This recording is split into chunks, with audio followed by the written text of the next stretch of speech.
Hey everyone, Radha Vallabh, Sri Harivansh.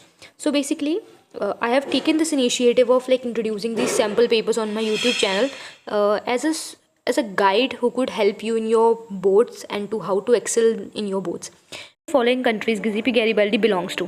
The right option is B option, that is Italy, and I won't waste your time for like anymore. So you just have to be quick in your response, right? Assertion and reason. Assertion is the most serious source of nationalist tension in Europe after 1871 was Balkan. So of course it was right. A large part of Balkan was under the control of Ottoman Empire. So they both are true. So it could be the right explanation because, okay. So is the right answer is A. And whatever answer I'm telling you, it's according to the CBSE answer key only. So please do believe on my words and all these things.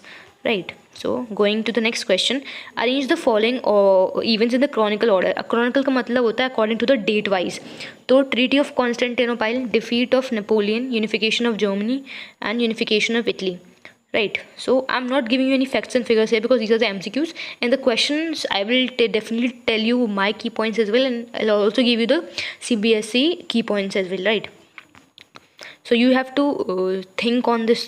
Right. Treaty of Constantinople हुई थी 1832 में. तो I think ठीक है, और defeat हुआ था Napoleon I think 1815 around में. तो सबसे पहले तुम्हारा सेकंड वाला ही आएगा जहाँ तक मुझे लगता है. ठीक है. उसके बाद आएगा आपका ये बेसिकली जो ये वाला जो आंसर है ना, जो इसके ऑप्शंस हैं दे आर नॉट मैचिंग. तो जो आपका जो आंसर आएगा वो आप बोलोगे you will be very confuse in this question. So these options है ना, the options are wrong basically in this question.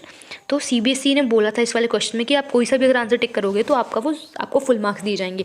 और आपके जो बोर्ड्स होंगे उसमें भी ऐसे बहुत सारे क्वेश्चन आएंगे जो रॉन्ग हो सकते हैं, तो उसमें आपको फुल मार्क्स या ग्रेस मार्क्स मिलते हैं.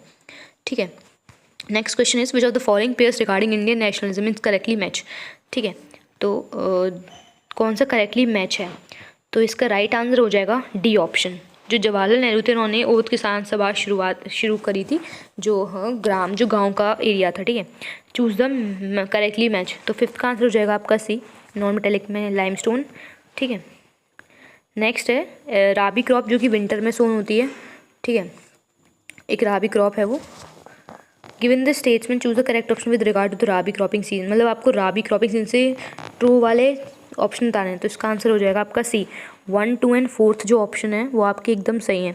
ठीक है. क्योंकि जो कॉटन होता है वो बेसिकली वो खारिफ क्रॉप में आता है, वो राबी में नहीं आता. तो यहीं पे ये ऑप्शन गलत हो जाता है. और जूट भी बहुत ही रेन फेड क्रॉप है जिसको बहुत सारा पानी चाहिए होता है. सेवेंथ क्वेश्चन इज कि जहाँ पे एरियाज है हाई टेम्परेचर का और इंटेंस लीचिंग होती है तो वो तो लेटराइट सॉइल होगी आपकी. सेवेंथ का C option. In what I still remember few of the questions of my 10th board. Right. Which of the following terms refer to the believe in an advocacy for the social political and economic equality of women. जहाँ पे हर तरफ से equality मिलेगी women को. That is the answer is feminist. ठीक है. India has no official religion. तो all the communities have freedom to profess and practice any religion in India. तो what do we call it? Of course it is secular. इसमें तो कोई doubt भी नहीं होना चाहिए आपको. मतलब तो क्वेश्चन अगर आप देखो तो इसके जो क्वेश्चन है वो बहुत ईजी हैं, लेकिन आप बिल्कुल नहीं पढ़ोगे तो you will find them difficult. Right. तो इसमें बोल रहा है आपको चूज़ द करेक्ट ऑप्शन देखना कि इसमें सबका कौन सा है. ठीक है. यूनियन लिस्ट में आते हैं जो कि सेंट्रल गवर्नमेंट के अंडर होते हैं. ठीक है. तो इसका 10th वाले का जो आंसर होगा it will be D basically. जो फर्स्ट है उसका आंसर हो जाएगा आपका बी. जो सेकंड है उसका आंसर हो जाएगा आपका ए. थर्ड का हो जाएगा आपका सी एंड फोर्थ का हो जाएगा डी. ठीक है. I think you all aware of all this. मैं आपको यहाँ पे एक्सप्लेनेशन नहीं करूँगी. And if you want explanation of all this chapter, अगर मैं आपको थोड़ा क्विक शॉर्ट में या फिर आपको नोट्स प्रोवाइड करूँ तो please do let me know in. बता देना अगर आपको ज़रूरत है तो. ठीक है. Which of the following was the primary objective of Belgium to form the separate government in Brussels. ठीक है. तो प्राइमरी क्या था भाई ब्रसल्स में बनाने का? इंटरनेशनल रिलेशन मैनेज करना होगा और क्या होगा इसका बेसिकली. ठीक है. लेकिन it could be an answer but it is not the answer. इसमें आपको फिर से एक बार क्वेश्चन पढ़ना है कि जो the following was the primary objective of Belgium to form the separate government in Brussels. अच्छा मैं तो कुछ और ही क्वेश्चन सोच रही थी. I am really sorry. इसका बी नहीं, इसका डी होगा बेसिकली. मैं लिटरली किसी और थॉट पर चली गई थी उस टाइम पे, तो मुझे लगा कि इसका बी होगा. यहाँ पर बोला गया कि ब्रसल्स में सेपरेट गवर्नमेंट क्यों बनाना चाह रही थी भाई वो. ठीक है. तो उसका बताना है आपको ब्रसल्स में. तो उसका वही होगा लिंग्विस्टिक अकोमोडेशन वगैरह के लिए. ठीक है. Going to the next questions. जिसकी आप देख रहे होंगे कि इसमें हिंदी में भी और इंग्लिश में दोनों में क्वेश्चंस आ रहे हैं, बिकॉज बहुत सारे बच्चे ऐसे होते हैं जो हिंदी प्रेफर करते हैं, तो दैट्स वाई बोथ लैंग्वेज में आता है, बायलिंगुअल पेपर होता है, ठीक है। तो which are the following countries is two party system, कौन से में टू पार्टी सिस्टम है, तो इट्स यूके ऑफ कोर्स, तो 12th का हो जाएगा आपका भी। 13 का है what role do checks and balances play in the democratic country, choose the most suitable option, ठीक है। To establish a direct form of government without representatives, to create a separation of powers to prevent from authoritarianism, and to prevent any change to the constitution to ensure absolute power for one branch of the government. So 13 का answer basically भी हो जाएगा इसमें। Sorry for the outer disturbance basically, ठीक है। तो आप सबको पता है घर घर की बात है, तो ठीक है। So suppose the monthly income of the family members is follows, तो आपको एवरेज इनकम आपको सबको पता है कि जो sum of the all the incomes upon the total number of the, for example इसकी यहाँ पे आपको सबकी इनकम्स को प्लस करने इसकी 50,000 प्लस 40 प्लस 20 प्लस 20 फिर डिवाइड बाय 4 करना, बिकॉज 4 मेंबर्स आर देयर, तो आपका एवरेज इनकम आ जाएगा। And the right answer is C. You know what, मैं क्वेश्चन जल्दी जल्दी इसलिए करवा रही हूँ ताकि आपका कम टाइम कंज्यूम हो, वीडियो वगैरह देखने के लिए आपका नेट भी कम वेस्ट होगा। लाइक इस तरीके से आपको खुद ही पॉज करके सोचना, you have to think for a while, right. So ये उनके लिए लाइक दो जो लिटरली नीड, मतलब जो एकदम अपनी जो प्रिपरेशन से एकदम बूस्टअप करना चाह रहे हैं, लाइक क्वेश्चन प्रैक्टिस उनके लिए बेसिकली। अब जिन्हें कुछ भी नहीं आ रहा है तो I will definitely prefer you कि आप पहले अपने बेसिक्स क्लियर कीजिए, then you will come to this session, right. So which of the following indices is given priority by the world bank with respect to the development, कौन सा indices है, तो इसका राइट आंसर हो जाएगा per capita income, because per capita income is something which can decide what is the development status of any country, right. 16th question, removing barriers और restrictions on businesses and trade set up by the government is called, तो I think बहुत आसान question है इसका liberalisation है। और I think this question is very important also because अभी like recently भी मनमोहन सिंह जी की डेथ हुई है, तो वो उन्होंने ही जो लिबरलाइजेशन की जो पॉलिसी थी वो इंडिया में रेगुलेट वगैरह की थी, इनिशिएट वगैरह की थी। He was the PM at that point of time. Which one of the following is an example of organised sector activities, जो ऑर्गेनाइज सेक्टर एक्टिविटीज़ है कौन सा इसका एग्जाम्पल है। ऑर्गेनाइज को हम सबको पता है कि लाइक ढंग से प्रॉपर वेजेस मिल रहे हैं, प्रॉपर शेड्यूल टाइमिंग है, प्रॉपर छुट्टियाँ मिलती हैं, even if they are getting the holidays, तो ऐसा नहीं कि उनकी सैलरी वगैरह कट हो जाएगी, उन्हें proper privileges in like housing facility, मतलब बहुत सी चीज़ें फैसिलिटीज और पर्क्स वगैरह मिलते हैं। तो right answer for this question is D option, because like all these जिसकी हैंडलूम वर्कर हो गया, फार्मर हो गया, फिर कोई वर्कर जो सीमेंट फैक्ट्री में काम कर रहा है, कुछ भी, सब उनको तो भाई इनका क्या है, इनका तो आज मिल रहा है काम, कल नहीं मिल रहा है, या फिर बहुत ही तब वर्कलोड वगैरह है। लेकिन एक टीचर जो गवर्नमेंट स्कूल में कर रहा है उसे काफ़ी पर्क्स मिलते हैं, you all must be aware of that. Next question is which of the following are the development goals of prosperous farmer, उसकी जो प्रॉस्परस फार्मर है उसके क्या डेवलपमेंट गोल्स होंगे, तो right answer is C option, only second and third are correct. Second में क्या बोल रहा है, ऑफकोर्स जो अब वो अमीर है तो उसके भाई हाई गोल्स ही होंगे, वो चाहेगा कि उसकी ज़्यादा फैमिली इनकम हो, ज़्यादा सपोर्ट प्राइस मिले उसकी क्रॉप को, मतलब उसकी क्रॉप को जब वो बेचे गवर्नमेंट को या किसी और को भी तो उसको ज़्यादा प्राइस मिले, तो ऑफकोर्स उसका यही होगा। देखो भाई, जो अमीर है उसके ज़्यादा बड़े गोल्स होंगे, जो गरीब है उसके छोटे गोल्स होंगे, लाइक जो बस सस्टेनेबल के लिए ही क्या बोलेंगे इंपॉर्टेंट, राइट।